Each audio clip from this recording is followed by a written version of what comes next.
Hi, my name is Brianna, and welcome to my reaction commentary channel. Today we're going to be reacting to Season 2, Episode 3 of Good Omens. And y'all, we have to protect my baby boy. Those of you who've been on the channel with me for a while know that I have several children across media. Those include Claudia 1, Claudia 2, Abigail, Pepper, and now Gabriel James Jim. Now, does the fact that he's like 6 feet tall and he's older than the creation of the earth mean that he's not a baby? Of course not. He's a tiny child and he's mine and we have to protect him.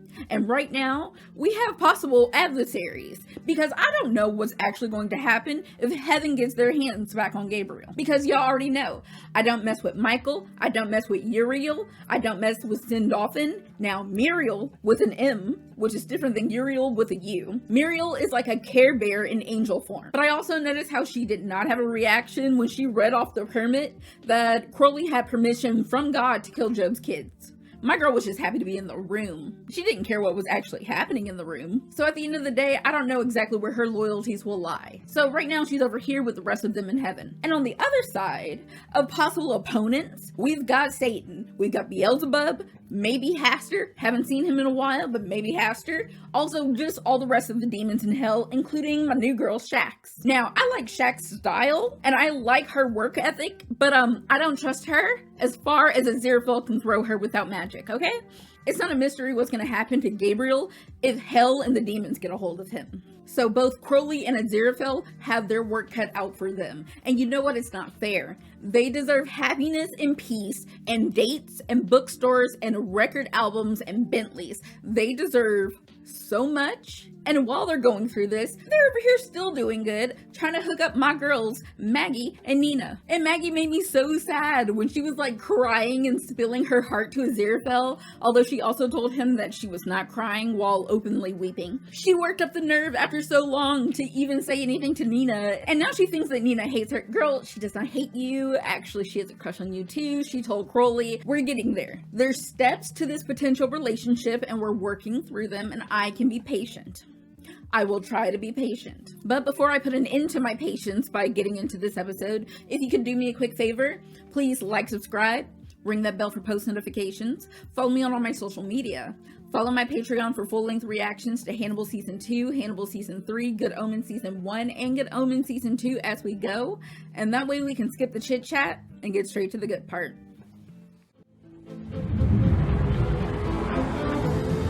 There's my favorite boy. Not your own personalized mug, Jim. Living his best life. Take my advice, you won't look at it. You make better coffee when you're happier, the girls notice. I'm perfectly happy. I'll be your Lindsay texting again. I don't believe my relationship is any concern of yours. I mean, it is when I can hear the ringtone. Oh, that's nice. Somebody's got a sense of humour or an interesting kink. Either way, puts a smile on your face. Muriel puts a smile on my face, but not for either of those reasons. Hello. What's all this then? You came here. What is all this then? I'm a human police officer. I thought you probably were. Did you? Really? Yeah, you're doing great. Oh, wonderful. As you may know, as a human police officer, I can unobtrusively monitor you without raising suspicion. Could I come in and do it inside, please? Do you have a warrant? By all means. Aw, she's so cute I would almost open my door for her, but I don't open my door for anyone. Cup of tea, officer? Yes? A human police officer would generally accept a cup of tea. Oh, then so shall I. This outfit is everything. Oh, Muriel. Yeah, because like angels don't tend to eat or consume human food and drink. You know, I think I'll just look at mine for a while. I always say the best part of a cup of tea is looking at it. This is ridiculous. Crowley, my god. Who's this now? This is a human police officer who's just popped in to have a quick look at a cup of tea. Hello. Oh, couple. It's giving couple. It's giving married. Obviously, I've been here for like 200 years. Nope, you're trying so hard. That was an error, which proves that I'm human. Close enough, sweetie. You're getting there. I was recently transferred to London from another human settlement. Oh, yeah? Yeah, Which one? any of them. Any of them, Crowley. Don't grill her. Word with you, Angel, in private. No, but I'm supposed to observe you. But don't worry, we can always tell you everything we talked about afterwards. Oh, great. Oh no, but my poor gullible baby angel. Sit the cup down. Please sit the cup down. They were sent to verify the 25 Lazari miracle you and I seem to have accidentally performed. That's how you lot measure miracles. How many times they could have brought someone back from the dead? Lazarus. Why is that just now clicking? What's wrong with me? Can I have the car keys? Do you want to hear my plan? All done? Yes. Listen, you wouldn't be interested in humans falling in love, would you? Maggie and Nina over the road. Ah, yes. Well, we humans of Earth have a saying. What does that look, Aziraphale? Are you proud of your man? Don't hesitate to ask me if you have any other questions about love, Inspector Constable. I'll just be here helping to run this. Aziraphale! Can you control your eyeballs? I freaking love Muriel. She's adorable, she's gullible, she's charming, a walking, talking Care Bear. I want her to be on our side. I just need to know where her ultimate loyalties lie. But also, like, we can't morally keep exploiting the fact that she's so gullible.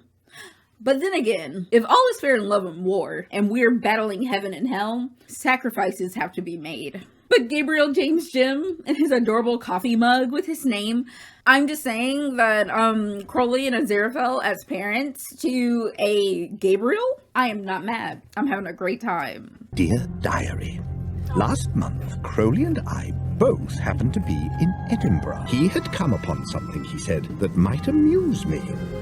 A statue of the Supreme Archangel himself. Also, what kind of date is this, Crowley? It's definitely Gabriel. It's uncanny. Do you think he knows? I'm sorry, are you Ebenezer Scrooge? In a great way, in a fashionable way? This one's mine, you bastards. I've got a spade. If the two of you are still here in 10 seconds, I'll use it on you. I like you. Crowley, don't encourage the madness. You say potato, I say excellent. My side are gonna love a spot that of mean? booty snatch. Not a booty snatch. I just thought I should warn you that digging up bodies... Well, it's wrong. He's not using it anymore. I resolved to show this young person the error of her ways. All I know is there's a surgeon in Newington who'll give me a great big wad of cash for a fresh body like that one. They have a human point. This piss-drenched patch is where me and my pal sleep. You all right, wee Morag? Never better, Hen. And it doesn't hurt anyone who isn't already dead, so you can shove your morals up your arse, Mr. McFell. Okay, he might be a little green, but watch who you're talking to. What's in the barrel, Hen? Please tell me you didn't.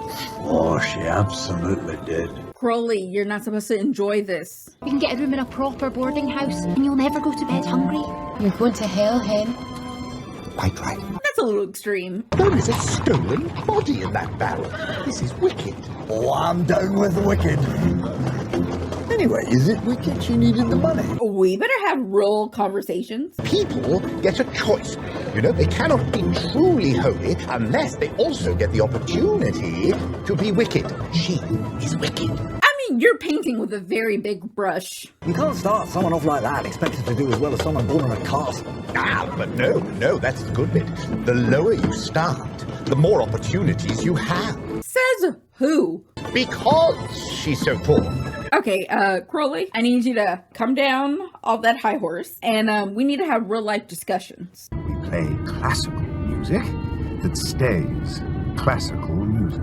My car does not make that noise. What have you done? My car is not yellow. It has never been yellow. Change it back. But it's pretty. If you don't change it back right now, I'm going to start selling people books. If this isn't the most couple argument, I don't know what is. Is there any news about Gabriel yet? No. Tell me the moment we learn anything. No, of course. Lord Beelzebub. Do you ever think, would it just be nice if someone told you what a good job you do? Oh, not Beelzebub having feelings and not feeling appreciated. A day when nobody sends you to the dung pits or rips out your tongue for talking to... Am I talking too much? I don't care, just be quiet. Please. Right, you feeling all right? Do you want to go to the dung pits? Oh no. Gabriel James Jim, what are you up to now? Are you just now discovering gravity? Gravity. It's a, thing that happens when objects are pulled together. In this case, they're all pulled downwards because the Earth is the largest thing around. See, and Crowley is such a good dad. But it doesn't stay where I put them. It goes down. What's up with these flies? We have a clean shop. Why are there always flies? Operation Lovebirds. I'm going to wait until they both happen to be near the awning. Then, sudden downpour, look into each other's eyes, and ba-boom. I mean, that sounds great on paper. Dr. Dalrymple? Oh, come on, Mr. Dalrymple. It's not brain surgery. Okay, much like Hannibal, we need to have a conversation about blood-borne pathogens. It would have taken a miracle to render that freshly buried body unsellable. Oh, Lord. Oh, dear. Wait, hold on. Aziraphale, you got the power to do a miracle to make that happen, but, like, not a miracle to just, like, help them out financially. This one's half price. I'm not paying a penny for this soup. You did this. Just an unexpected blessing. I mean, one person's blessing might be another person's curse. It's terrible, buying the bodies. But I'm trying to teach students anatomy and basic physiology. Not everything is black and white. Not everything is heaven and hell. The trouble is, there are never enough murders. Murderers get hanged. No one cares if we cut up murderers. Excellent idea. More murders. I'll drink to that. Please don't drink to that. Dire need of bodies, why not dig them up yourself, instead of making the poor and the desperate do it? You cannot possibly think it is the best use of my time to be sneaking around in graveyards in the wee small hours, instead of teaching and studying and saving lives. He's got a point. I mean, there's more gray area. The outfit, though, Crowley. That seems to be... You don't even know. No, what do you think? I removed this tumor from a 7-year-old boy. Oh, is he? And that is why we need a steady supply of cadavers. This show better tackle real life things. I'm just trying to save lives and teach students. I'll either end up with a knighthood or condemned as a resurrectionist and hanging from a rope. Where have you driven to? This was a long drive, I feel like. Also, what year is Aziraphale ever dressed for? I mean, he is adorable in his bow tie, though. Every day. Record. Buddy Holly is like haunting people or something. Allow me to introduce myself. I'm what's known as a newspaperman. Is this the Resurrectionist public house? You'll be one of those investigative reporters, no doubt. I am. Oh, okay. Are angels just horrible human actors? I'm just here to get the skinny lowdown on that mysterious song. Not the skinny lowdown. The terminology in the show does not disappoint. I serve hundreds of people a week. I'm not going to remember some... Oh. Well, yeah. Aye, okay. I remember him. Was he alone? Oh, no. Well, he's a mason himself, isn't he? He was sitting with another one of them. How did Gabriel end up naked? I think I skipped over actually thinking about that. And I'm worried. What has happened? Where did his clothes go? I can help this time. I don't trust you. I don't know what you did, but you made that happen. Aye, tell that to the poor souls who will not get into heaven because their bodies are all chopped into wee pieces. You know what? She's doing the best she can with what she has. I don't think we should judge her so harshly, everyone. You said you'd help, Morag. Just one body can get us off the street. Aye, I will help because that's what pals do, but it still doesn't make it right. That's the spirit. Dig up as many bodies as you like. Having realized the error of my ways, I resolved to assist Elspeth and wee Morag. The rich can afford all this gubbins to protect their relics from being dug up. The poor just have to lump it.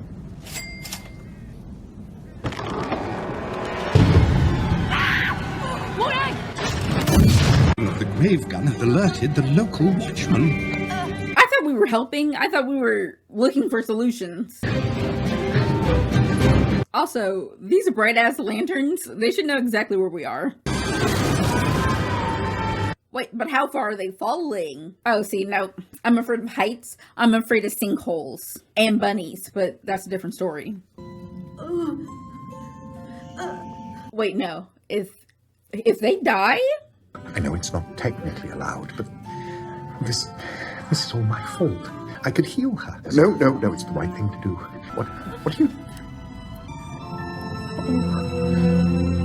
It was too late. No, like, do not break my heart. I'm not in the mood.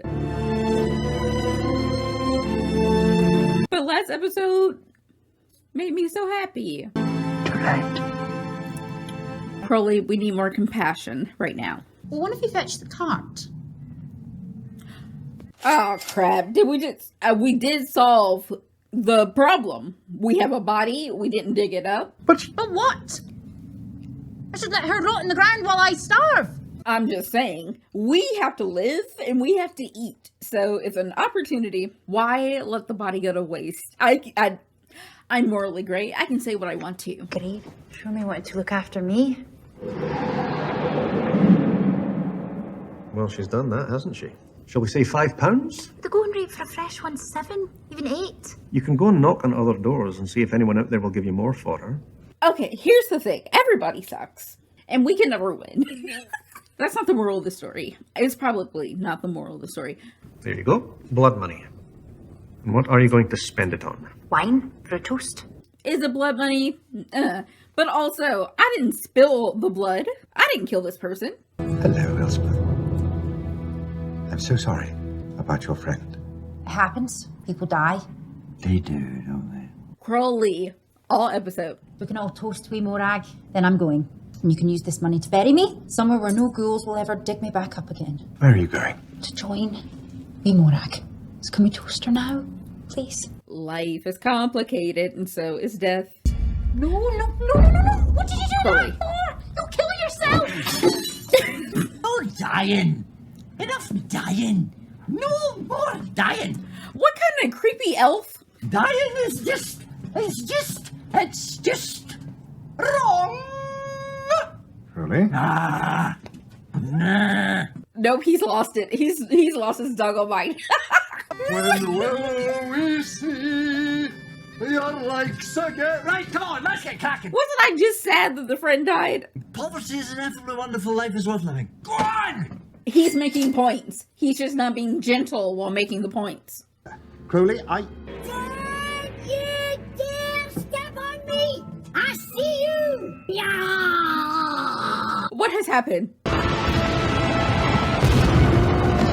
Trying to kill yourself? You are damned forever, unless... How much have you got in your wallet? How much, Dr. McFell? About 90 guineas. That should be enough, give her that. Hey!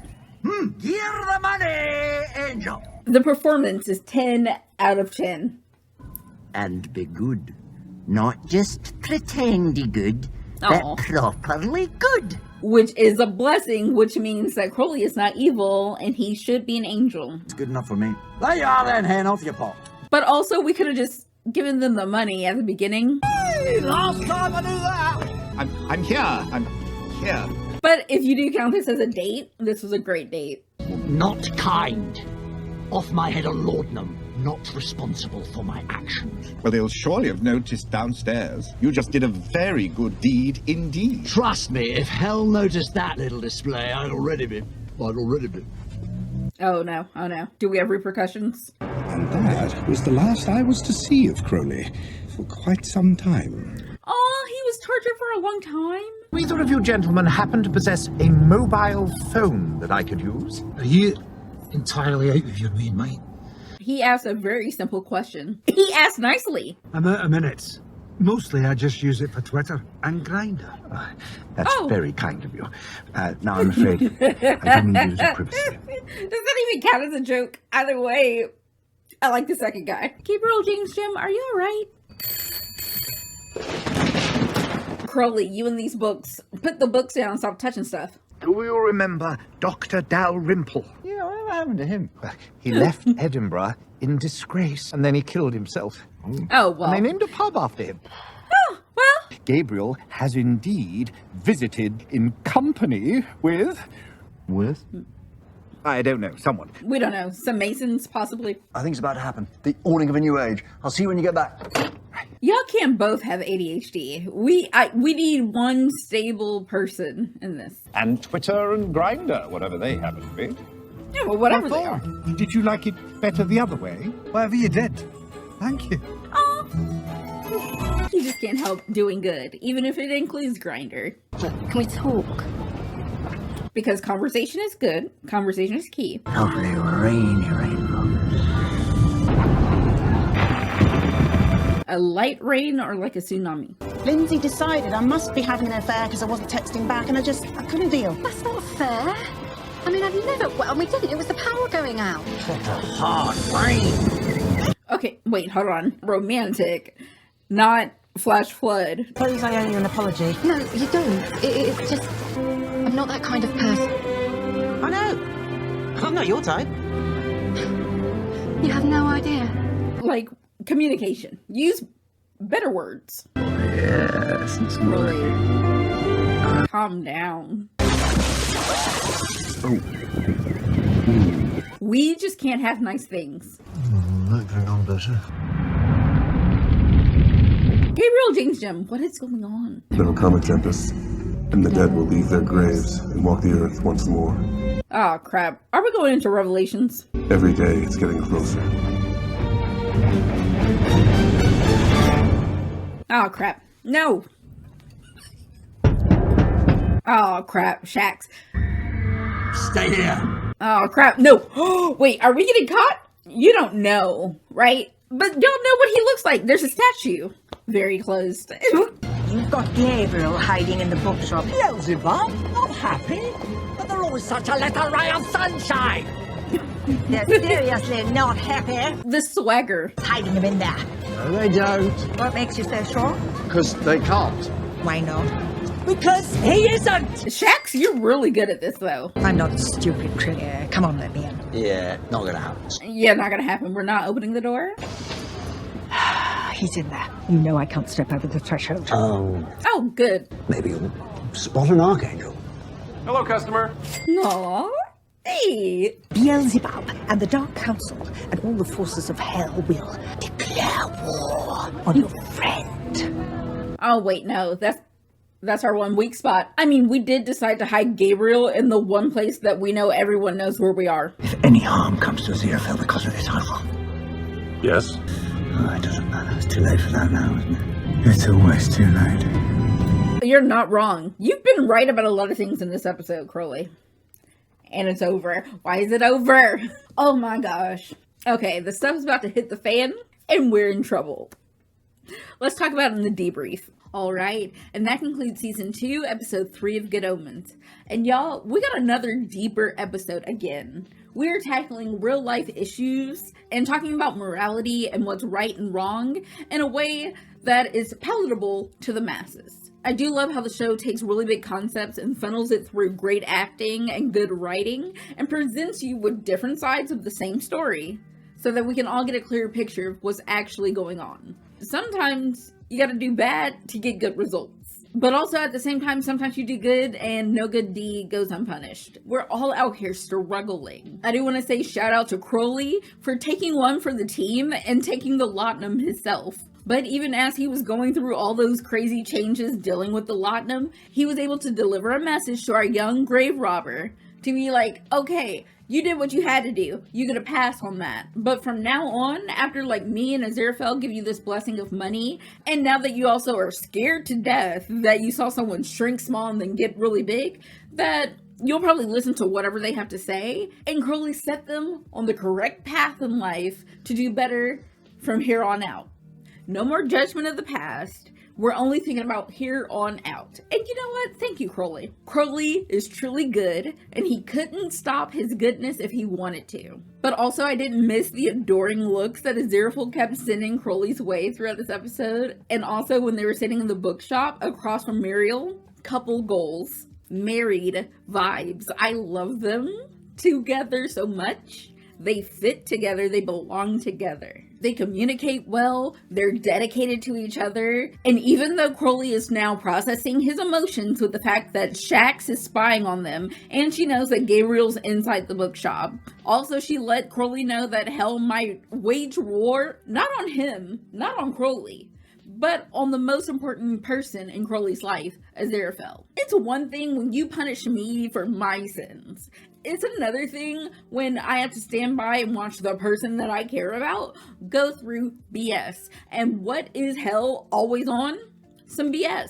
And while I understand that Crowley is going through some really big emotions and there's like life or death stakes, Also, stop being mean to Gabriel James Jim. He is just a baby, and technically this is not his fault. It's just a little bit of misplaced anger. But also, Crowley let it be known, if it comes down to Jim or Aziraphale, he's picking Aziraphale. So once again, correct message, but bad delivery. Also, not to forget the fact that Crowley was punished by hell for at least a while for the good thing that he did for the grave robber. And you know what?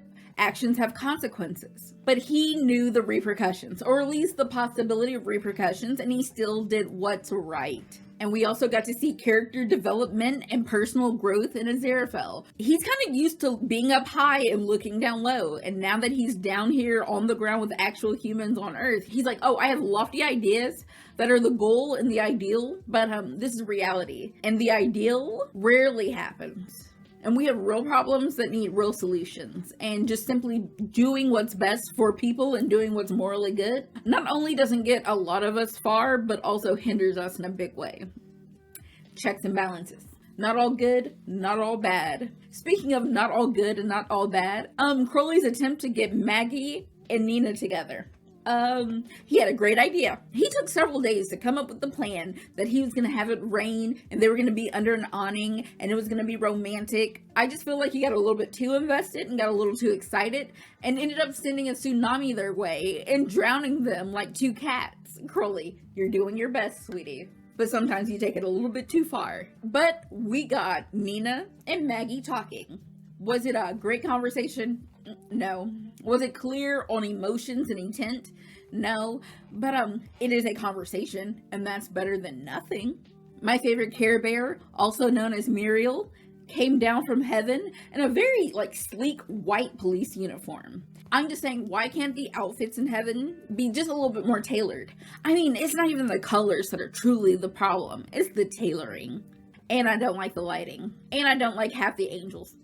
There's a lot going on. And if and when I make it to heaven, I'm just saying, the suggestion box, I'm gonna be right there at it. Back to the point. Our adorable, gullible Muriel is doing the best she can with what she has, and the little bit of experience that she Googled about how to be a human and a police officer.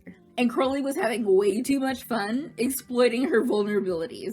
But then again, he's a demon. Also, we need to talk about Gabriel James Jim, because my poor son is going through the ringer mentally and emotionally. He's just now discovering gravity for the first time in this current timeline, all while having these PTSD flashbacks of prophetic voiceovers. Also, the buzzing of Beelzebub's flies is horrible, but for some reason, the sounds of hell have nothing on this voiceover when Gabriel goes into his trances. The first time it sounded like Francis McDormand / God. The second time, I was like, I don't exactly know who's talking, but I do know that it's creeping me out. And the violet eyes does not help. I understand that God is very mysterious, but also so creepy. A little creepy. That's terrifying. Also, last episode, Jim said that he can't even really handle what's going on because his brain's not big enough anymore. My baby needs a break. He was enjoying his hot cocoa with his personal mug while wearing PJs in his above a bookshop apartment with his new stepdads, Crowley and Aziraphale. And people just keep coming to the bookshop and messing up our good time. I feel like this episode is setting us up for direct conflict and possibly combat. And I'm nervous, not gonna lie. But in the meantime, I want to thank you for being here with me and sharing this time. And on your way out, if you could do me a quick favor, please like, subscribe, ring that bell for post notifications, follow me on all my social media, follow my Patreon for full-length reactions to Good Omens Season 2 as we go, and that way I can see you next time with another one. Bye, y'all!